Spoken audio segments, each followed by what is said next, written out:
Hi, my name is Rob, founder and CEO of CauseVox. Today we have Zephyr James, Community Engagement Manager of Autism Society of Minnesota.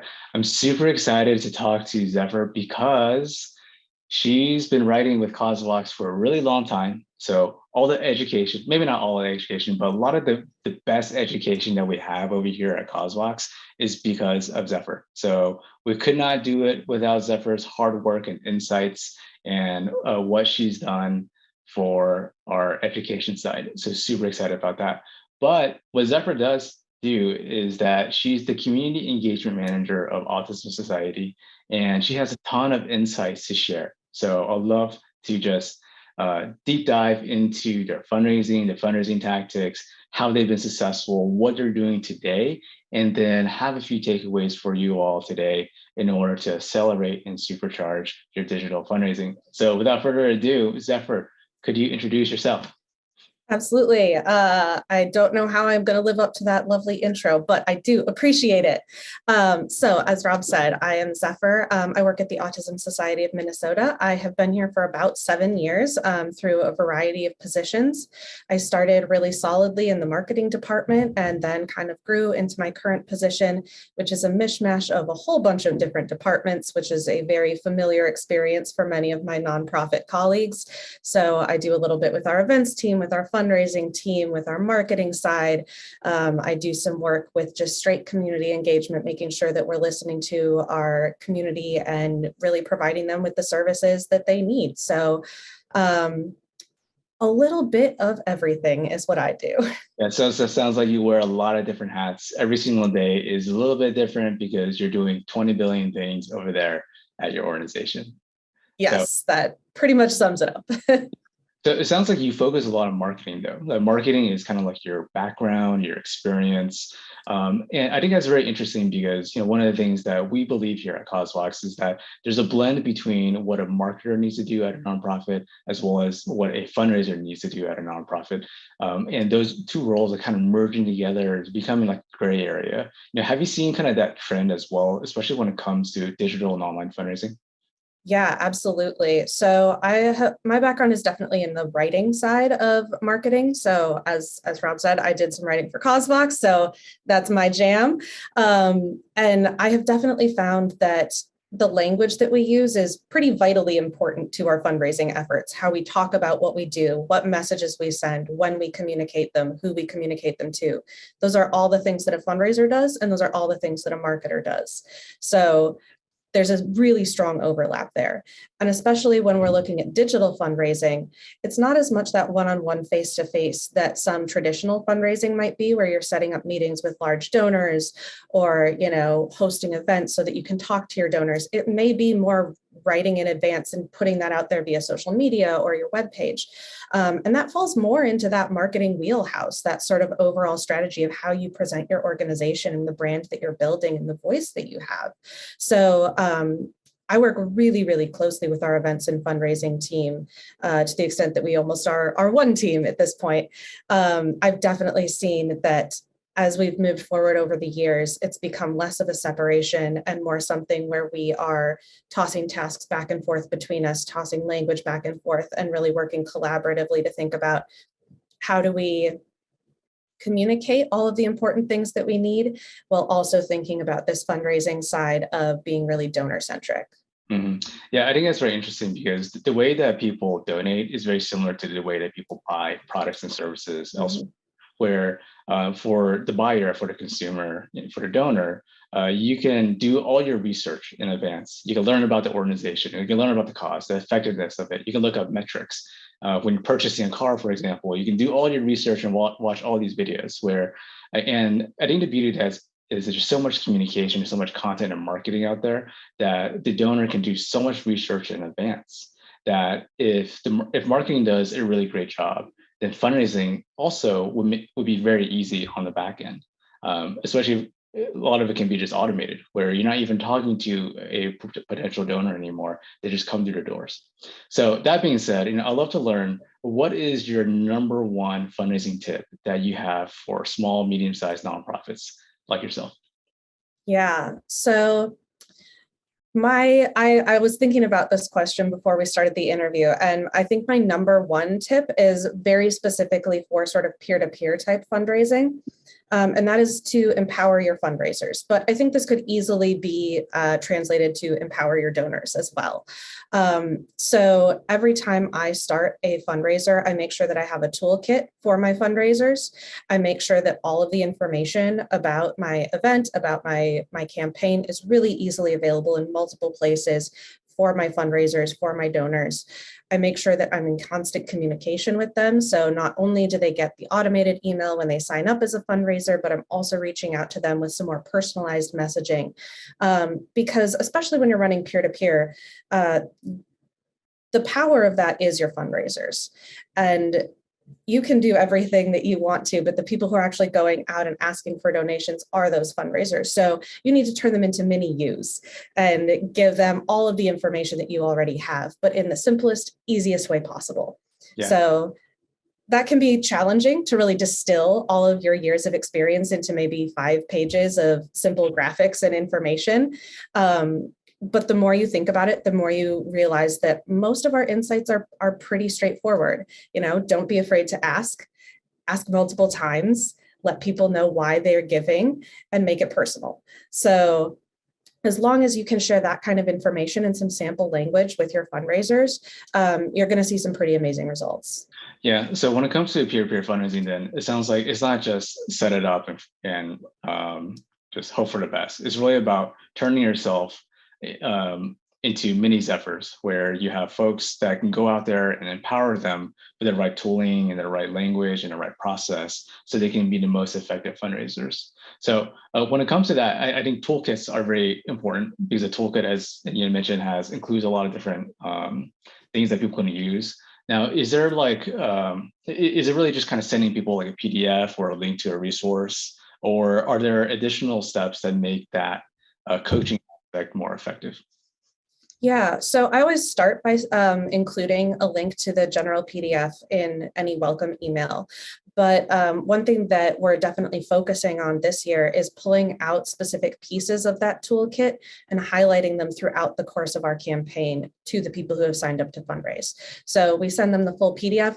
Maybe they don't open that email. Maybe they open it and think, this is too many pages. I don't want to read this. So instead of relying on our donors to do all of that work because they are busy and fundraisers, not donors, words. They are busy people who have a lot going on and they're already volunteering their time to fundraise for us. I go ahead and instead maybe pull out an insight from that fundraising toolkit and send an email to all my fundraisers this week and say, hey, did you know that you're going to raise more money if you add a custom photo to your donation page? And then next week I send one that says, hey, a reminder, we have this really cool timeline that we've put together so that you can see an example of how you might run your fundraising and include that graphic. So making it as easy and digestible as possible is a great idea. I don't ever want to disparage my fundraisers, but they don't always read everything. Most people don't. And so as many times as I can really put the same information out there in different formats and as clear and as easy as possible, the better things are going to go. Right. So when you're kind of creating these bite-sized pieces of content, are you recreating the new toolkits, or are you kind of just taking like the existing toolkit that was created and kind of just carving out like little sections and then kind of sending it out into bite-sized pieces? The second one, as often as possible, when I can kind of create something and then repurpose it, I'm going to do that because, first of all, as I mentioned, many people don't read everything, so they're not going to notice that I've used the same thing twice.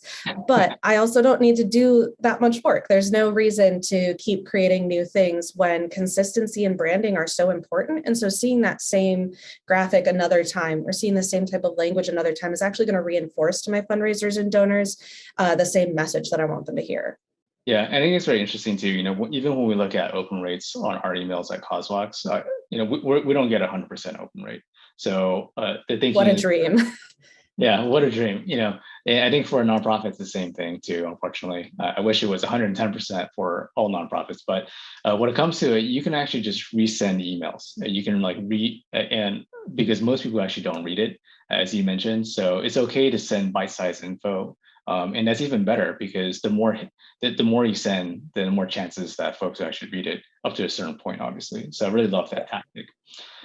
So number one fundraising tip, it sounds like for you, is when it comes to peer-to-peer fundraising, I really have a great toolkit, kind of dissect it into bite-sized info and communicate it out to your fundraisers so you can coach them. What about like on the platform side? What are some of the things, some of the learnings that you had over the course of the past few years when it comes to running a peer-to-peer campaign? Yeah, one of the things that I was just thinking about as we started this, I was taking another look at our page and was realizing, oh, this looks very designed. And then I realized I did almost no work to make it look very designed, because we pay someone to design our logo, and then I just steal pieces of it. So I think sort of the underlying nugget there is, don't be afraid to spend a little bit of money on the base of something and then keep repurposing it and keep using it and building off of it. So know what it is that you need support on, and know what you can build from. So we had somebody design this logo, and then I used Canva to create everything else on this page. And Canva is a free, super, super easy tool that is available online. Nonprofits can get the pro version for free as well. And I just pulled out different segments of that logo and repurposed them throughout the page and throughout all of our branding, because I knew I didn't have the capabilities to create something from scratch, but that once I had this base, I could build something that looked fairly professional, and didn't take a ton of my time. So I think sometimes spending a little is going to save you so much time and help you really boost your level to a slightly higher place, so that you'll look more professional and feel like you're presenting a really nice face. And I think a lot of the time nonprofits are afraid of spending any money. They might say, oh, we don't need to pay someone to design this. We can come up with something ourselves. But that's maybe $100 really well spent, or $200 really well spent, so that you can have this foundation that you can build off of. Yeah. I think from like the graphical perspective, visual perspective, and this is really strong. And it sounds like you can make a small investment into kind of having someone create one or two design assets, and then you can just keep on repurposing it, so you get a lot out of that initial investment. And it sounds like also, Zephyr, like in terms of the visual design of this CauseVox campaign site, you actually were able to do it yourself. So you didn't have to hire a designer in order to create some of the visuals, as well as to implement some of the visuals on your campaign site. So I think that's amazing. Let's talk about this. What is the Steps for Autism 2022 that you're running? What is this whole fundraising about, and what is the story around it? Yeah, so Steps for Autism is one of our oldest fundraisers. I think we're on our 22nd year, which is pretty wild. So it is our walk-in resource fair. It's an interesting fundraiser because it has two kind of different sides to it. One is this big resource fair where we invite our community members to come and learn about different resources that are available in the community for autism.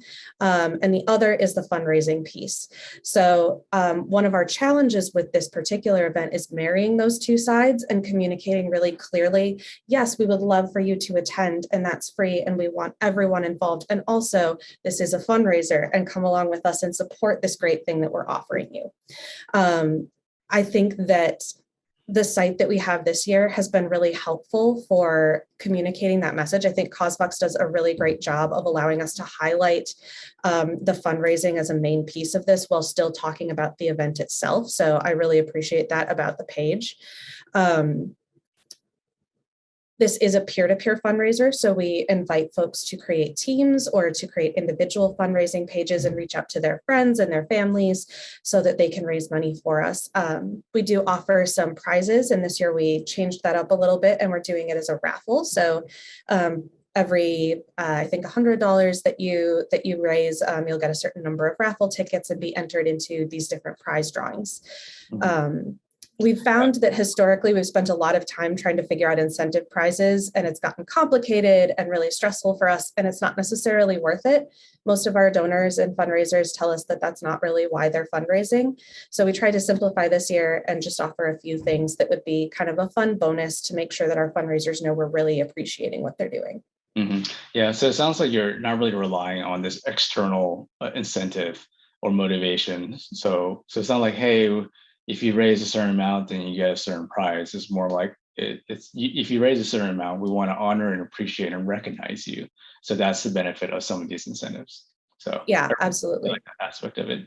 It sounds like also for this too, when I'm looking at this, you're using our impact metric over here. And what is, can you talk to the audience, what is the benefit of using an impact metric like this? And how does it relate to some of the programs that you have? Yeah, so I was really excited about the potential of using the impact metric this year. And a little bit of background about the Autism Society. We do a lot of things. Every time somebody asks me for our elevator pitch, I'm like, well, how much time do you have? How long is this elevator ride? Because it's hard to sum up.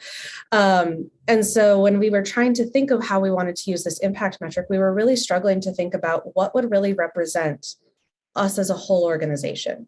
We could talk about the counseling services that we offer. We could talk about our summer camps. We could talk about our social skills classes or our advocacy department. We could talk about our annual conference. We could talk about the workshops that we provide. It goes on and on. And any one of those would kind of leave out some of these other areas. So it was a really interesting practice in trying to distill our mission down to one thing. And I actually thought that was really beneficial for us as an internal team. And what we came up with was our information and resources line, because what we want to be is your first call. When you are diagnosed, when you are struggling with a problem, when you don't know what resources are available, we want you to be able to call us and we will be there for you. We will be a partner in your journey. And even if we can't provide the resource that you need, we will point you in the direction of someone who can. And so that's why we really focused on this free phone line for our information and resources as our impact metric, because we want to be there for you. And we felt like that really was the clearest distillation of that concept. I love having that number there. I love this because it's another place where we can share our impact and it's front and center. There's lots of ways to share your impact on CauseVox, on the donation tiers, on your page itself, throughout your fundraisers. But none of them are quite as immediate as this impact metric that is showing up first thing when you look at the page. And so it's a chance to really kind of share, here's who we are, and also here's what all of you have done. I think it's incredibly cool to look at that number and see it going up. And I'm amazed at what it's at right now. I think that that's incredibly inspiring, both to us and to our donors. Yeah, and I think at the end of the day, what donors really care about is that they're donors. They want to support the organization and support the work and the impact that it can have. So the clearer connection you have that you can relate to a donor dollar to some type of impact that they themselves as a donor can really enable, then I think you really start off with on the right foot with building that relationship with donors and helping be good stewards with whatever funds they donate. So I think it's a hard exercise for a lot of organizations to do, to boil down all the amazing work they do into some simple metric. But I think it can be a really powerful storytelling tool when it comes to it. And one other thing I want to mention about that actually is that, as I said, we were really struggling to come up with that. And then I was watching a Dungeons and Dragons charity stream, and they were talking about a hotline that was getting supported and how many hours of this hotline were being funded. And it clicked for me. And I was like, that's what our impact metric should be. It should be our line. So don't be afraid to get ideas from literally anywhere. It could be Dungeons and Dragons. It could be a fundraising blog. Always be thinking about what you can lovingly steal from other people. Yeah. So when it comes to kind of thinking about this impact metric, then was it how much input did your team also have in this? Was it kind of a hard process to figure it out? Did it take kind of over the course of a few weeks, or was it just an aha moment that happened? Yeah, so we started by kind of tossing around some ideas, and we spent, I don't know, the better part of an hour meeting, kind of trying to think of what might fit there. And after we had talked about it for a while, we were almost thinking that we weren't going to use the impact metric because we weren't coming up with anything. But I had this aha moment and brought it back to the team. And when I said it, everyone said, yep, that's it. That's perfect. Yeah. Yeah. Sometimes it just takes like a little bit of like out of the box thinking in order to Yeah. get to the point where you get the perfect idea. So I really love that. You mentioned that you were able to kind of put in content over here. We talked about fundraising prices and the right strategy to do that. So I really love the raffle idea. I also saw you have sponsors too. So how do sponsors fit into your fundraising events? And what has been the best strategy for you all in order to recruit sponsors? Yeah, so sponsors are a pretty important part of our fundraising efforts. We have a few different things that we do to recruit sponsors. One thing that we do is we have what we call our Premier Partner program. So any organization that spends over a certain amount of money supporting our sponsorships and our ads and anything else during the year gets listed as a Premier Partner. And what's really nice about those is we negotiate them once a year, and then we have them as a sponsor for the whole year. And so we have sort of this base level of, we already have these 6 or 7 organizations that have signed on to all of our events. For me personally, that makes me feel a little bit better when I get started trying to reach out to sponsors, because I'm not starting from zero. I have this base level of like, oh, phew, at least we have them. And maybe that's just my internal working process, but it definitely helps me to feel a little bit more confident as I'm moving into each new event. Yeah. Yeah. So it sounds like instead of recruiting sponsors for each event, you have a roster of folks already, since you're recruiting sponsors for the whole year, essentially. When you talk to sponsors, I'm curious, what is like the best way to present to them that they're getting some benefit for being a sponsor? I'm curious. I mean, other than being good stewards and being a good neighbor as a company, what do they ask for? Yeah. So the last couple of years, we have tried to break down our events into a couple of different types of events so that we could really focus on different organizations and tailor our messaging to those different types of organizations. So we have some events that we call our educational events, so our conference, and we have what we call the Autistic Community Summit. So those are events that have breakouts or keynotes or whatever. And we really try and talk to our potential sponsors about you can connect with the attendees at this event, which is very important to a lot of our sponsors. Many of our sponsors also are nonprofits who have missions similar to ours. And so for those educational events, we also really like to focus on sort of that value proposition of, you are helping to share education with this community, you're helping to provide resources to this community. And that really helps them. We also have community-based events, and that would be the STEPS event, as well as we do a puzzle competition in the fall. And the biggest thing with those is that all of our sponsors get to have a resource table at those events. So they get to be face-to-face with all of our attendees for the whole day. And that's huge for many of them, especially as we're coming out of the pandemic.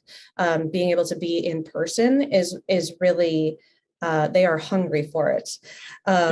We also have some sort of corporate side events where we have our gala and we have our golf tournament.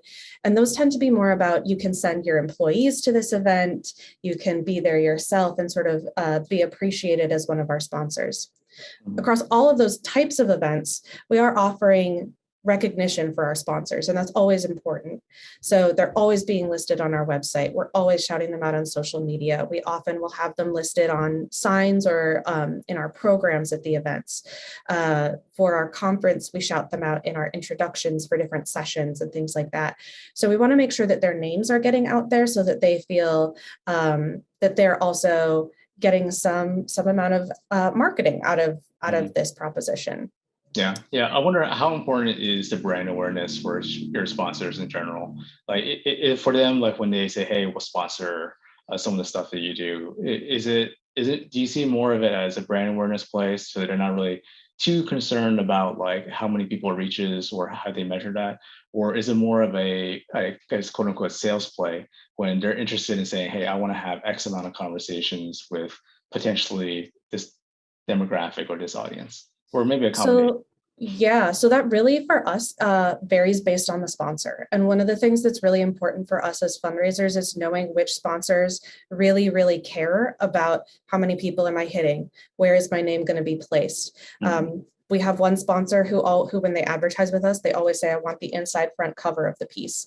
And we know that they care a lot about those little things, about making sure that they are getting that marketing proposition. For others, it is a way of giving back to the community and just getting their name out there for brand awareness. So knowing which ones are which will really help you focus on what's important to them. So for the people who really want that marketing piece, we talk about numbers. We talk about exactly what we're going to give them. We often will create unique sponsorship recognition opportunities for them. So at Steps for Autism, we give out a swag bag, and one unique sponsorship opportunity that we've created is a sponsor can have bags that are custom printed with their logo, and that's what we use for our swag bags. So every person who attends walks home with a bag with your logo on it. And that's really important to them to have something that is different from everyone else. With some of our other folks, we talk more about, hey, you're a part of this community. You get to be there on site talking to people. You get to share information or present a session at the conference. So not everyone approaches sponsorship the same way, and taking the time to really get to know your sponsors will help you to talk to them in a way that is meaningful to them. Yeah, and that's the same approach when it comes to marketing too. You have to know your audience, you have to know your donors in order to best craft a story that resonates with them, as well as to present something that that they can get something out of, as well as your organization too. So I really love that. When it comes to Steps to Autism too, I saw that it is a peer-to-peer campaign, as you mentioned. So I'm curious, out of like when it comes to peer-to-peer, well, what is the percentage, if you know off the top of your head, of funds that come from your community versus just direct donations to the campaign itself? Rough swag. Oh gosh. I don't know if I know that off the top of my head. I think the vast majority of our donations come in through team pages. Okay. We don't get very many that come just people clicking that donate button and not going through a specific person's page. Yeah, so it sounds like the power of this is really the teams and individuals like fundraising. So I really love that. Absolutely. So you have the individual fundraising pages here, just for our audience, just so they know, like it's an individual supporter of organization, and then they have the personal pages and they're sending out to their friends and family. And then also can we stay on that one for just a second? Oh, yeah. I want to highlight this one because they have really personalized their page. This is the wife of our former board president. And you can see all of this content is stuff that she has written herself. So these are all things that they were impacted by that we have done in the last couple of years. Not all of our fundraisers customized to this level, but you can see that it was very effective for her. And when you can encourage your fundraisers to do this kind of personalization, it makes a huge difference. It doesn't have to be this much. It could be as simple as saying, our son is autistic and we've had some huge benefits from the Autism Society. Their counseling services were great and we appreciate their trainings. Boom. Now the people that they send this to know that it's real, that the person who's sending it to actually really cares about it and why. So I love this as an example of a peer-to-peer fundraiser doing things really well. Yeah, I think this leads back to like the fundraising toolkits, providing examples of great stories that people can write and showcase on their pages is really important, because that can inspire them to really take the time, take ownership of their page. So it makes it more effective for fundraising. Because a lot of times, people who want to do peer-to-peer fundraising for you, they want to do it, but they may not realize how important it is to craft this compelling story. So I really love kind of how you're highlighting that too. You're also using teams too. So I'm curious, what is how do you structure teams, or is it more free form? And what is the best practice over here that you've learned? Yeah, so we tend to do our teams a little bit free form. We've found that it's easy for our community to get confused when we give them too many instructions. And if we just say, sign up, they tend to do a little bit better. We do like having the option of teams because we have a lot of families who sign up. We may have educators who sign up together, and we want to give them the option to feel like they're working as a group and to feel like they can do something as a community. In this case, we actually have one of our sponsors. I don't know if they have signed up to sponsor this event yet, but they have been a sponsor for some of our historical events. And it looks like their staff are doing a fundraiser, which is awesome. We like to encourage our sponsors to create a fundraising page because that's another chance for them to put their logo on our page. That's another chance for them to highlight themselves. So not only are they supporting us, but they're also getting a benefit to their own organization. Not all of them take us up on it, but clearly these guys are doing a great job. And I think it's a really wonderful example of doing it well. Yeah, so it sounds like there's multiple ways to leverage sponsors as well. They can also not only sponsor your event and get the awareness they want, but they can use peer-to-peer fundraising as a way to engage their employees. So I'm just kind of on this Health Innovations of America page here, and I noticed they actually have 15 members that have individual personal pages. And like, that's amazing. This person, Cassie, has a personal page related to Health Innovations of America. So yeah, 15 people at this sponsor who actually gone out there and said, hey, I will fundraise for this organization. So I think that's amazing as a great way to not to recruit more peer-to-peer participants and fundraisers, but also a great way for the sponsor to engage their employees. So sounds like a win-win to me. Yeah. One thing that we've been noticing a lot of with our, especially corporate side partners, is that they really want team building and volunteer activities for their employees. We've seen more grants or sponsor dollars that are only available if you also provide a volunteer opportunity. And this is actually a really cool way to tap into that impulse. It could be a team building activity to create a fundraising page together and then show up to the event and do the walk. And not only is that something that will benefit your organization, that's something that these corporate partners are really, really hungry for. And that can actually be kind of fun for a group of people to talk about, like, ooh, maybe we start a little competition among the employees who can raise the most. Maybe we share tips and tricks between each other. There's something really, really powerful about fundraising with a group of people. And that's a really cool way to offer an opportunity to a partner that might not seem like it's something you're giving them, but it really is. Right. And I think for companies, at least, having engagement of employees helps build loyalty, and it helps build community as well internally. So instead of just saying, hey, let's just go to a half day or a quarter day event and then call it a day, they're actually having an expanded scope of building their community, where it's about, hey, let's do a couple different things that lead up to this event. And then once we all show up, then it becomes a pocket of a community of the company. So I think that's a more powerful narrative and is more valuable to a lot of companies and sponsors than just having a single day or half day event. So really love that. I want to shift gears. So I know we talked a lot about some general fundraising tips. We talked about toolkits, talked about best practices. We actually deep dove a lot into your peer-to-peer campaign, talked about sponsors and best practices, impact metrics, storytelling, all that stuff. They cover a lot within the last few minutes. I want to kind of shift gears and talk about, what is your number one fundraising pet peeve that you have? Yeah, so this is something that I hear a lot actually around my office, and it's something that I'm trying to change our attitude about, which is we don't want to ask too much and annoy people. I hear that constantly. And when I actually look at how often most of my colleagues are making asks, it's not very often. Most of us have a lot of space to increase that ask quite a bit. And we actually see some pretty good data that we could be asking more, especially when we think about how often donors aren't opening our emails or aren't seeing our communications.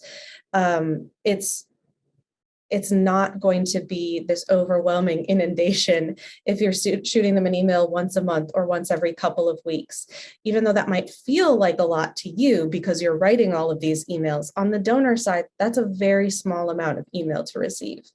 I'm not saying send them an email every day and make an ask, but remembering things like the best time to ask for another donation is right after somebody has donated. That's when they're most likely to give again.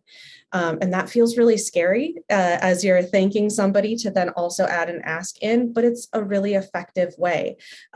Human brains are weird.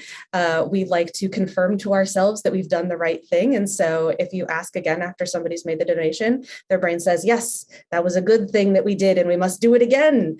And that works really well for you. So you're not going to get anything if you don't ask. You're not going to get anything if you don't put that opportunity out there. And I think so many people are really hamstringing themselves by being very, very cautious about how many times they're putting those asks out there.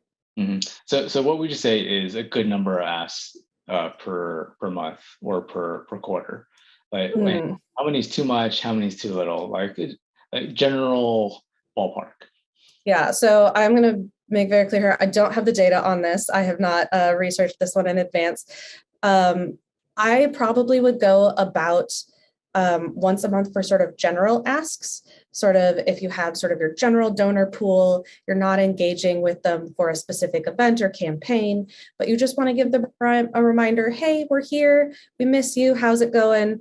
And then drop a little donation ask at the bottom. When I'm running a campaign or an event, I typically send out an email about once a week. But one thing that I want to note about these asks is that I'm not just asking.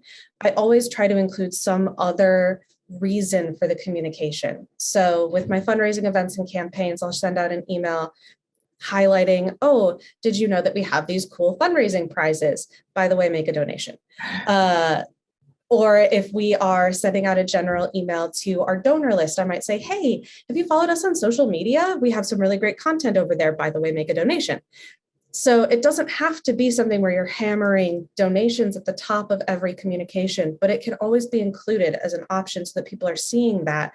And maybe they don't click on it every time, but maybe they say, oh, well, that last email, I followed them on Facebook and got some great resources. Maybe I'll donate this time. Always be thinking about what's going to be a reason for you to reach out to your community so that you can continue building a relationship, and then don't be afraid to include the option to donate. Yeah. No, I really love that aspect of it where it's not just thinking about, okay, here's just a pure ask of like, make a donation. It's actually giving people updates and resources, as well as just additional info that's not making an ask specifically.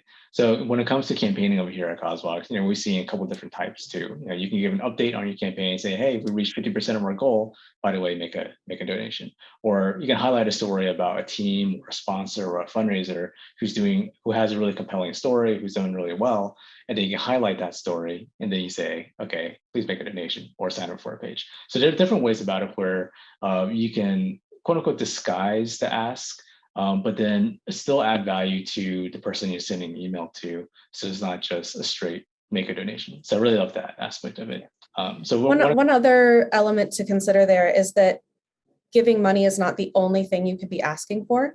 So if you are feeling like, ooh, we've been making too many asks, maybe the next time you send out an email, offer some volunteer opportunities, or mention a peer-to-peer fundraising campaign that you're running and encourage people to sign up to be fundraisers.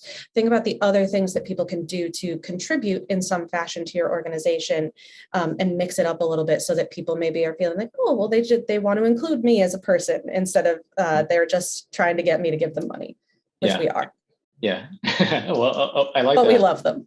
Of course. Well, I like the aspect of kind of what you mentioned before of, the best time to ask for a donation is right after someone makes a donation. So I think this is a different lens of it where the best time to ask for anything is right after someone makes a donation, whether it's to share the campaign, share the organizational resources, sign up for an event, or to make a following donation, just anything like that. I think the best time to ask a donor to do something is right after they make a donation. So I love that. All right. Well, Zephyr, this has been great. I think it's an amazing conversation. If someone wants to learn a little more about you or the Autism Society of Minnesota, where can they go to learn more about the work you do and the campaigns and fundraising you all are doing? Yeah, absolutely. AUSM.org is our website. There is a ton of information on there, and you can spend some time checking it out. my information is on there. So if you want to reach out to me, you can also feel free to do that. And I would love to hear from folks.